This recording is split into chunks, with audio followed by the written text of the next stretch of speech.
तो स्टोरी के स्टार्टिंग में हमें दिखाया जाता है हमारी फीमेल लीड एक टीवी एक्ट्रेस होती है जिसका नाम क्लोए है। वहीं हमारा मेल लीड एक डॉक्टर है जिसका नाम पब है। और यहाँ जिस रिसोर्ट पर क्लोए का फोटो शूट हो रहा होता है उसी रिसोर्ट पर हमारा मेल लीड पब एक सेमिनार को अटेंड करने आया होता है।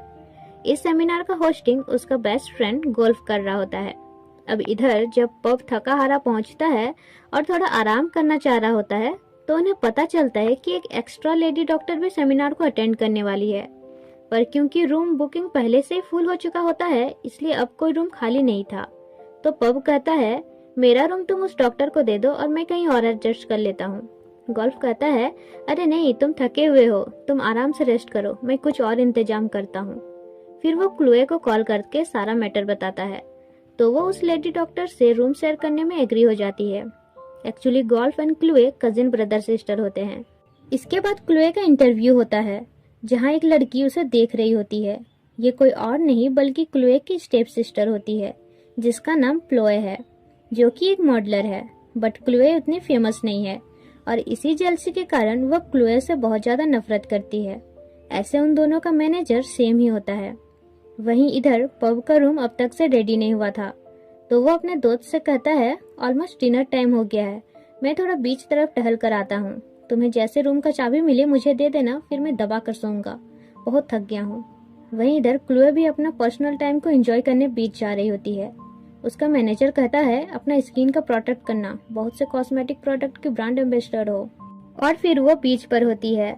उधर से पब भी आता है जहाँ उसकी एक फ्रेंड उसे बीच का फोटो खींचकर सेंड करने को कहती है, इसलिए वो चारों तरफ का फोटो खींचता रहता है।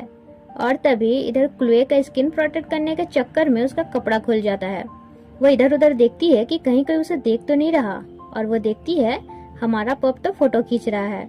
वो आग बबूला होकर उसके पास जाती है पर वो तो उसे इग्नोर कर अपना फोटो खींचने में लगा हुआ था। क्लोए गुस्सा से कहती है तुम मेरा फोटो क्यों खींच रहे थे?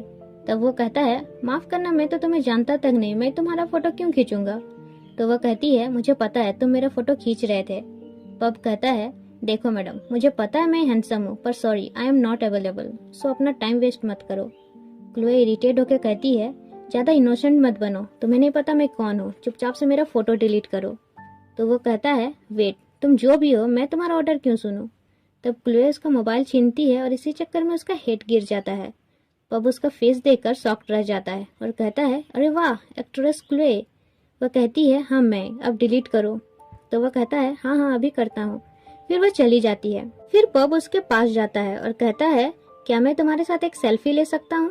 तब वो चिढ़ के कहती है नहीं, ये मेरा प्राइवेट टाइम है और वैसे भी मेरा मैनेजर साथ नहीं है, अगर तुम फोटो लीक कर दिए तो मेरा इमेज डाउन हो जाएगा। पब वहाँ से चला जाता है। फिर उसका दोस्त उसे रूम का चाबी देते हुए कहता है आज डिनर में मैं तुम्हें अपनी सिस्टर से मिलवाऊंगा, उससे मिलकर तुम काफी खुश होगे। इसके बाद जब क्लोए अपने रूम पर होती है तब उसकी स्टेप सिस्टर प्लोए उसके पास आती है और कहती है मैंने सुना है तुम किसी के साथ अपना रूम शेयर करने वाली हो। पर क्लोए इरिटेट होकर उसे जाने को कहती है। नेक्स्ट सीन डिनर पर दोनों एक दूसरे को देखकर काफी शॉक्ड होते हैं। गोल्फ दोनों का फेस देखकर कहता है लगता है तुम लोग पहले से एक दूसरे को जानते हो। तो दोनों कहते हैं नहीं। गोल्फ बताता है कि यही मेरी सिस्टर है, काफी फेमस एक्ट्रेस है। पब कहता है ओहो, मैंने सुबह इसे स्विमिंग सूट में फोटो खिंचवाते देखा था, मुझे लगा था ये कोई पॉर्न स्टार है। क्लोए कहती है जबान संभाल के बात करो, मैं पॉर्न स्टार नहीं हूँ, समझे? तो वह कहता है मैंने प्लोए को भी देखा था, तुमसे तो 1000 गुना ब्यूटीफुल एंड सेक्सी है। और फिर दोनों का बहस बढ़ता जाता है। इरिटेट होकर क्लोए जाने लगती है। तब गोल्फ उसे रोकता है और पब से कहता है तुम्हें उसे इस तरह टीज नहीं करना चाहिए। वो प्लोए का नाम सुनकर काफी गुस्साती है क्योंकि दोनों का रिलेशन सही नहीं है। प्लोए उसकी स्टेप सिस्टर है और स्कूल लाइफ से प्लोए अपने मॉडलिंग फील्ड में काफी फेमस थी, पर एक्ट्रेस बनने के बाद क्लोए उससे ज्यादा फेमस हो गई और तब से दोनों में कंपटीशन चल ही रहा है। बट लकीली दोनों अपने अपने फील्ड में फेमस है, नहीं तो कंपटीशन और बढ़ता। पब कहता है तो ये बात है, वैसे तो वो थोड़ी इरिटेटिंग है पर उसके लिए अब मैं थोड़ा बुरा फील कर रहा हूँ। आई थिंक मुझे अपना रूम चले जाना चाहिए, तुम लोग भाई बहन आपस में आराम से बातें करना। पर गोल्फ कहता है अरे नहीं, चलो मैं तुम दोनों के बीच फ्रेंडशिप करवाता हूँ। पर अगले सीन दोनों का नोकझोंक तो बढ़ता ही जाता है। तभी क्लोए के पास एक आदमी आता है और कहता है हाय, मेरा नाम ओ है, मैं तुम्हारा बहुत बड़ा फैन हूँ, क्या मैं तुम्हारे साथ कुछ फोटो खिंचा सकता हूँ? क्लोए अपना गुस्सा साइड में रखते हुए उसके साथ फोटो खिंचवाती है। वहीं पब उसे बीच बीच में टीच करते रहता है। इधर वो आदमी यानी ओ क्लोए पर कुछ ज्यादा इंटरेस्ट दिखाता है। फिर क्लोए अपना रूम चली जाती है। नेक्स्ट सीन गोल्फ उस लेडी डॉक्टर को चाबी देता है और डॉक्टर काफी खुश होती है कि वो एक एक्ट्रेस के साथ नाइट स्पेंड करेगी। इसके बाद गोल्फ पब से कहता है, इतने देर तक मेरे साथ रहने के लिए थैंक्स, अब तुम्हें भी अपने रूम जाकर आराम करना चाहिए। फिर पब अपना रूम चला जाता है, पर हम देखते हैं वो तो उस रूम में घुसता है जहाँ क्लोए सो रही थी। अब क्योंकि बेचारा पब भी दिन भर का थका हारा रूम में घुसकर ही सीधे सो जाता है। इधर क्लोए अपना सपना में भी पब को देखने पाती है और सपना में भी दोनों लड़ ही रहे होते हैं। जब उसका नींद खुलता है तो वो देखती है पब उसके बेड से सोकर उठ रहा है। दोनों एक दूसरे को देखकर शॉक्ड होते हैं। क्लोए कहती है, तुम मेरे रूम में क्यों हो? तो वो कहता है, तुम मेरे रूम में क्यों हो? वो कहती है, ज्यादा इनोसेंट मत बनो, तुम्हें दिखाई नहीं दे रहा चारों तरफ मेरा सामान है, ये मेरा रूम है। पब कहता है, अरे हाँ, लेकिन मेरे पास जो चाबी था इसी रूम का था। क्लोए कहती है, मुझे पता है ये तुम्हारा प्लान है, तुम स्टोकर हो, साइकोपैथ हो।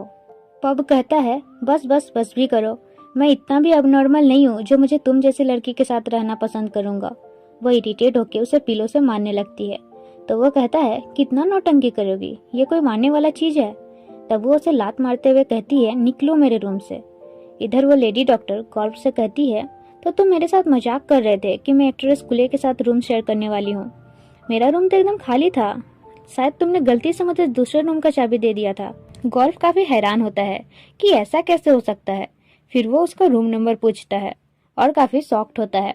वहीं इधर क्लोए एंड पब का लड़ाई तो कंटिन्यू रहता है। वह कहती है, मुझे तुम्हारा इंटेंशन सही नहीं लग रहा, क्या तुम मेरे साथ रेप करने वाले हो? तो वो कहता है, अगर मैं तुम्हारा रेप करता तो अभी तक हम लोग कपड़े पहने हुए नहीं रहते। वह गुस्सा से कहती है, चुपचाप से अपना बोरिया बिस्तर लिए निकलो यहाँ से, और हाँ, बाहर ये बात लीक नहीं होना चाहिए। तो वह कहता है, मुझे अपने आप को बदनाम करने का कोई शौक नहीं है जो मैं दूसरों को बताता फिरूं। तब वो और ज्यादा इरिटेट होकर उसे धक्का मारकर बाहर निकालती है। पब जैसे ही दरवाजा ओपन करता है, सारे रिपोर्टर्स उन पर टूट पड़ते हैं। दोनों को समझ नहीं आता है कि क्या चल रहा है। वह कहती है, पक्का रिपोर्टर्स को तुमने ही इन्फॉर्म किया होगा।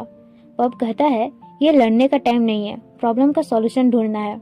क्लोए काफी रोने लगती है और पब गोल्फ को कॉल करता है और वो गार्ड के थ्रू सारे रिपोर्टर्स को रूम से बाहर हटाता है। गोल्फ क्लोए से सॉरी कहता है कि मुझे चाबी देने से पहले रूम को रीचेक करना चाहिए था। क्लोए की आर्टिस्ट मैनेजर कहती है, मैटर चाबी का नहीं है, मैटर ये है कि रिपोर्टर्स को इन्फॉर्म किसने किया। तब क्लोए उसे दिखाती है कि तुम्हारा न्यूज़ तो काफ़ी वायरल हो रहा है, नेगेटिव कमेंट्स का भरमार बढ़ते जा रहा है। क्लोए पब को दोष देने लगती है। तो वह कहता है, मैंने कुछ नहीं किया है, फिर भी मेरे वजह से अगर तुम्हारा इमेज डाउन हो रहा है तो तुम कहो तो मुझसे जितना हो सके मैं तुम्हारा हेल्प करूँगा। क्लोए कहती है, हेल्प करना ही है तो मेरे लाइफ से दूर चले जाओ, दोबारा मेरे आमने सामने दिखना भी मत। फिर गोल्फ होटल स्टाफ की मदद से क्लोए को रिपोर्टर से बचते बचाते होटल से निकालता है।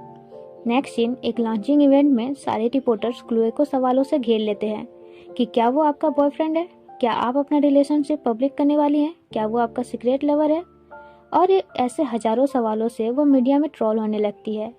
फिर नेगेटिव इम्पैक्ट का असर दिखने भी लगता है। उसे काफ़ी सारे कंपनी के ब्रांड एम्बेसडर से हटा दिया जाता है। रिपोर्टर्स तो उसके घर के बाहर भीड़ किए हुए रहते हैं। क्लोए काफ़ी परेशान होती है। तब उसकी दोस्त आकर उसे कंफर्ट फील कराती है। इधर हॉस्पिटल में पब का भी काफ़ी चर्चा में रहता है। एक नर्स कहती है, मुझे नहीं लगता ये हमारे डॉक्टर पब हैं। दूसरी कहती है, अरे वही है वही है।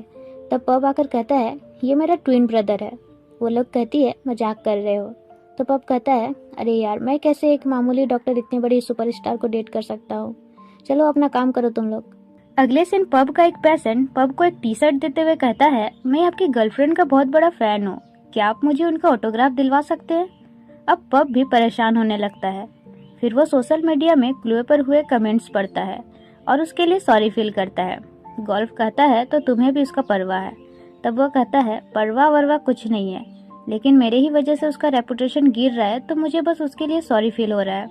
और तभी गोल्फ को क्लोए का कॉल आता है जिसमें वो उसे एक हेल्प करने को कहती है। वहीं इधर एक दूसरी कंपनी अपने प्रोडक्ट मॉडल के लिए क्लोए के साथ एग्रीमेंट तोड़कर क्लोए को इसका ऑफर देती है और क्लोए मान भी जाती है। दूसरी तरफ अब क्लोए भी प्रेस कॉन्फ्रेंस के लिए रेडी होती है। उसके साथ प्रेस कॉन्फ्रेंस में गोल्फ भी होता है। वो रिपोर्टर्स को बताती है कि उसका और उस डॉक्टर पब का आपस में कोई रिलेशन नहीं है और ना ही इन फ्यूचर वो किसी डॉक्टर से अपना रिलेशनशिप बनाना चाहती है। रिपोर्टर्स पूछते हैं तो फिर वो सुबह सुबह आपके रूम में क्या कर रहा था, तो गोल्फ उन्हें बताता है कि वो मेरा दोस्त है, मैंने ही उसे कार का चाबी मांगने अपनी सिस्टर के पास भेजा था। और इस तरह क्लूए के जवाबों से मीडिया वाले सेटिस्फाइड भी हो जाते हैं और उसका रेपुटेशन गिरने से बच जाता है। वहीं जब क्लोए का इमेज क्लीन हो जाता है तब प्रोडक्ट कंपनियां जो प्लॉय के साथ एग्रीमेंट की थी दोबारा से क्लोए को अपना ब्रांड का स्पोकपर्सन बना लेती है, जिससे प्लॉय को काफी गुस्सा आता है।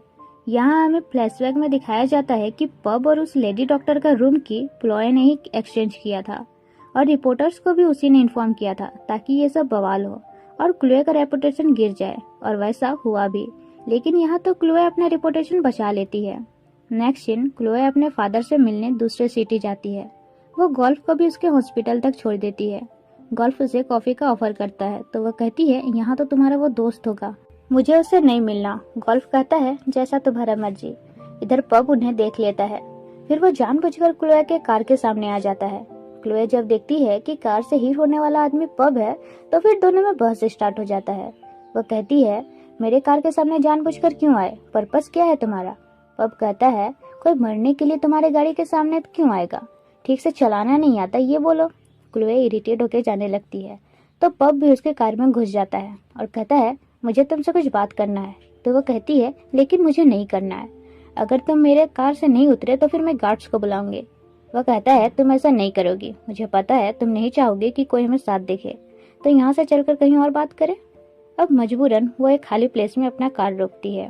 पब कहता है तुम्हें अपना रेपुटेशन का फिक्र है पर अपना सेफ्टी का नहीं, इस तरह सुनसान जगह पर किसी अनजान आदमी के साथ हो। वो कहती है तुम निकलो मेरे कार से। तब वो उसे वो टी शर्ट देता है। जब क्लोए उसमें अपना प्रिंटेड फोटो देखती है तो उसे कहती है तुम स्टॉकर हो क्या। तो वो कहता है अगर मैं स्टॉकर भी होता तो तुम्हारा पीछा तो नहीं ही करता, ये मेरे एक पेशेंट ने दिया है, वो तुम्हारा बहुत बड़ा फैन है तो उसे तुम्हारा ऑटोग्राफ चाहिए। लेकिन क्लोए तो इस पर बरसते ही जाती है। तब वो कहता है इस तरह किसी डॉक्टर के गुड इंटेंशन को जज मत किया करो, क्योंकि हम लोग वाकई अपने पेशेंट का केयर करते हैं। तुम्हें अगर अपने फैंस का परवाह नहीं है तो फिर मत करो। और वो जाने लगता है तो क्लोए कहती है मैं ये शर्ट तुम्हें नहीं दूंगी, गोल्फ को दे दूंगी, वरना तुम्हारे पेशेंट को लगेगा कि वो न्यूज सही है, और अगर तुम वाकई ऑनेस्ट पर्सन है तो जो सच है वो दूसरों को बताया भी करो। तब वो कहता है मैं उस टाइप का इंसान नहीं हूँ जो मेरे गुड लुकिंग की वजह से कोई मुझे प्यार करे और मैं भी उससे प्यार करूँ। अगर कभी मैं अपनी गर्लफ्रेंड बनाऊं भी तो ऐसी लड़की को बनाऊंगा जो मेरा केयर करती हो और जो स्वीट हो। तुम जैसे बीजी सुपरस्टार तो मेरा पहला चॉइस नहीं ही रहेगा। क्लोए उसके बातों से और ज्यादा चिढ़ती है। फिर वो अपने फादर के पास आती है जहाँ वे पब के बारे बातें करना शुरू कर देते हैं। क्लोए कहती है उसके बारे बात मत ही कीजिए। तो वो कहते हैं अरे क्यों नहीं, वो तो काफी अच्छा इंसान है, कैंपिंग के टाइम यहाँ उसने काफी मरीजों का बहुत अच्छे से इलाज किया था। इन फ्यूचर अगर तुम्हारा उससे फ्रेंडशिप होगा तो मुझे काफी खुशी होगा। क्लोए गुस्सा से कहती है इम्पॉसिबल, और आप उसका नाम तो मत ही लीजिए। उसके फादर कहते हैं अच्छा ठीक है, नाराज मत हो। वहीं दूसरी तरफ प्लॉय एक बार में होती है जहाँ एक लड़का उसे फ्लर्ट करता है। इसमें प्लॉय को गुस्सा नहीं आता है, पर जब वो लड़का उसका नाम पूछता है तो वो भड़क जाती है कि वो इतना कम फेमस है कि लोग उसे जानते तक नहीं है, और वो गुस्सा से उस पर चिल्लाने लगती है। वो लड़का उस पर हाथ उठाने वाला होता है कि एक दूसरा लड़का आकर प्लॉय का हेल्प करता है। बाद में प्लॉय को पता चलता है कि वो तो स्कूल टाइम में उसका क्लासमेट था। यहाँ वो बताता है कि वो एक रिपोर्टर है और उसका एक FB पेज है जिसमें मिलियन में फॉलोवर्स हैं। ये सुनकर प्लॉय का इविल थॉट शुरू हो जाता है। वो तुरंत उसका फोन नंबर लेती है। दूसरी तरफ क्लोए अपने फादर के साथ एक फंक्शन में जाने वाली होती है, पर जब उसे पता चलता है कि वहाँ पब भी आने वाला है तो वो नहीं जाती है। लेकिन पब तो उल्टा उसके ही घर आ जाता है। वो गुस्सा से उसके पास जाती है तो पब कहता है तुम ये मत सोचो कि मैं तुम्हारे लिए यहाँ आया हूँ। तो वो कहती है पहला बात कि मैंने कुछ कहा भी नहीं है, और दूसरा कि तुम यहाँ आए क्यों हो। तो वो कहता है मुझे तुम्हारे फादर्स के बागान से आम चाहिए, मैंने उन्हें पे कर दिया है, अगर तुम आम तोड़ने में मेरा हेल्प करोगी तो मैं उतना ही जल्दी यहाँ से चला जाऊंगा। क्लोए इरिटेट होकर आम तोड़ने में उसका हेल्प करती है। इसी बीच वो अनबैलेंस होती है तो पब उसे पकड़ता है और कहता है अगर मुझसे क्लोज होना ही चाहती हो तो बोल सकती हो, ऐसे ड्रामा करने का क्या जरूरत है। क्लोए इससे और ज्यादा चिढ़ती है। फिर क्लोए उसे आम तोड़ कर देती है और कहती है अब जाओ यहाँ से, पर पब तो उसके घर में बैठकर आराम से आम खाने लगता है। वह कहती है तुम जा क्यों नहीं रहे हो? तो वो कहता है, तुम फंक्शन में आती तो शायद मैं ये नहीं करता, पर तुम्हें टीज किए बिना रहा भी नहीं जाता, इसलिए मैं तो यहीं रहने वाला हूँ। और हाँ, पुलिस को कॉल करने की जरूरत नहीं है, मैं तुम्हारे फादर के परमिशन से आया हूँ। अब तो क्लोए का गुस्सा सर चढ़ जाता है और वो खुद ही अपना घर से निकल जाती है। लेकिन रास्ते में मौसम खराब होने लगता है और उसका कार का एक्सीडेंट भी हो जाता है। लकीली उसे कुछ नहीं होता है, पर उसका गाड़ी खराब हो जाता है। वो कार से बाहर निकलती है, पर बहुत जोरों से बिजली कड़कता है तो वह डर से वापस गाड़ी में आ जाती है और इसी बीच उसका मोबाइल पानी में गिर जाता है और डैमेज हो जाता है। अब रात हो जाता है और अब तक वह गाड़ी के अंदर ही डरी से में बैठी हुई थी। तब पब उसके पास आता है, जिसको देखकर उसके जान में जान आता है। फर्स्ट टाइम वो पब से इम्प्रेस होती है। क्लोए उससे हेल्प के लिए किसी को कॉल करने को कहती है, पर हम देखते हैं वो तो अपना मोबाइल भूल रखा होता है। अगले दिन वे दोनों स्कूटी में ही घर वापस जाने लगते हैं तो दोनों एक होटल के सामने रुकते हैं। क्लोए कहती है, यहाँ क्यों रुके हो? तो वह कहता है, बारिश भी काफी हेवी है और फ्यूल भी खत्म होने को है, तुम्हें बाहर रहना है तो रहो, मैं ही चला अंदर। क्लोए को भी उसके साथ जाना पड़ता है। होटल स्टाफ उन्हें एक रूम देता है, पर क्लोए सेपरेट रूम खोजती है तो उस स्टाफ का चेहरा देखने लायक बनता है। पब क्लोए को उसका रूम दिखाता है, फिर क्लोए उसे जाने को कहती है, पर पब उसका रूम चेक करने लगता है कि कहीं कोई हिडन कैमरा या कुछ गड़बड़ तो नहीं है। उसका ये साइड देखकर क्लोए को काफी अच्छा लगता है। पब कहता है, स्माइल क्यों कर रही हो? तो वो कहती है, अब जाओ भी अपने रूम। तो वो कहता है, मैंने देखा तुम स्माइल कर रही थी, क्यों कर रही थी बताओ? नेक्स्ट दिन जब वो फ्रेश होकर वॉशरूम से निकलती है तो बालकनी में किसी को देखने पाती है। वो काफी डर जाती है। तभी पब बाहर से उसे आवाज लगाता है। वो दरवाजा खोलती है तो वो कहता है, मैंने सुना है इस एरिया में काफी मर्डर हुए हैं, आई थिंक हमें साथ रहना चाहिए। स्टार्टिंग क्लोए मना करती है, पर वो खुद काफी डरी हुई थी, इसलिए रूम शेयर करने के लिए एग्री हो जाती है। फिर दोनों टीवी देखने लगते हैं, जहाँ क्लोए अपना ही ड्रामा देखकर रो रही होती है और इधर पब उसे टीज करने में जरा भी कसर नहीं छोड़ता। वो उस ड्रामा में उसका और उस मेन लीड का फॉल्ट निकालने लगता है। तो वो कहती है, तुमसे तो वो बेटर ही है। पब कहता है, तुम उस चबी चिक वाले को बेटर कर रही हो, मैं तुम्हें दिखाता हूँ असली मर्द मैं हूँ। वह कहती है, अपना मसल से दिखाने पर भी तुमसे गे वाला ही फीलिंग आता है। तब वो उसे अपने तरफ पुल करता है और कहता है, अब बताओ किस टाइप का फीलिंग आ रहा है? हार्ट बीट तेज हो रहा है ना? तो वो कहती है, नहीं, मुझे कुछ फील नहीं हो रहा है। तब वो उसका हाथ अपने बॉडी पर टच कराता है और कहता है, थोड़ा और नीचे, and you will find pleasure. Chloe उसे अपने से दूर हटाते हुए कहती है, छे कितना पर्वर्ट टाइप के इंसान हो। वह बाथरूम में घुसकर सोचती है, छी क्या था ये सब। अगले सुबह वो ब्रेकफास्ट कर रही होती है, तब पब उसके पास आता है। तो वह कहती है, शर्टलेस क्यों हो, बहुत भद्दे दिख रहे हो। तो वह कहता है, भद्दा या अट्रैक्टिव। फिर वो पास आते हुए कहता है, अब की बार सिर्फ टच करने का नहीं बल्कि पकड़ने का भी ऑफर दे रहा हूँ। तो वो उसे मारते हुए कहती है, क्या क्या बके जा रहे हो? तब वो उसे पकड़ते हुए कहता है, अच्छा चूज करो, सिर्फ टच करना है या पकड़ना है। वो इरिटेट होकर कहती है, छोड़ो मुझे कोई देख लेगा। और हम देखते हैं वाकई कोई उनका वीडियो क्लिप बना रहा होता है। नेक्स्ट सीन, प्लोए का दोस्त प्लोए को पब और क्लोए का वो वीडियो क्लिप दिखाता है। तो प्लोए उसे झूठों का बताती है कि वे दोनों सेक्रेटली एक दूसरे को डेट कर रहे हैं, पर क्लोए अपना रेपुटेशन के लिए ये पब्लिक करना नहीं चाहती, तो क्यों ना हमें उसका हेल्प करना चाहिए। इस तरह अपने बातों से वो अपने दोस्त को उस वीडियो क्लिप को एफबी पेज में पोस्ट करने के लिए मना लेती है। अब एक बार फिर क्लोए मीडिया में ट्रोल होने लगती है। उसकी मम्मी कहती है, क्या है ये सब, तुम किसी को भी डेट करो इट्स ओके, बट वो मुफत डॉक्टर से नहीं। वो वही मुफत डॉक्टर है जिसने मीडिया के सामने एक बार मुझे इंसल्ट किया था। क्लोए कहती है, मैं और वो रिलेशनशिप में नहीं है, मैं तो खुद उसे दिलो जान से नफरत करती हूँ। इधर पब भी गोल्फ से क्लियर करता है कि जैसा उस वीडियो क्लिप में है वैसा कुछ भी नहीं है उन दोनों के बीच। गोल्फ कहता है, अरे मैं जानता हूँ, भरोसा है तुम पे, लेकिन मैं सोच रहा हूँ कि क्लोए की मम्मी का क्या रिएक्शन हो रहा होगा। याद है ना तुम्हें मीडिया में किस तरह उनका इंसल्ट किए थे तुम? वो तो भला हो उनके न्यू हस्बैंड का जो उनका जॉब जाने नहीं दिए।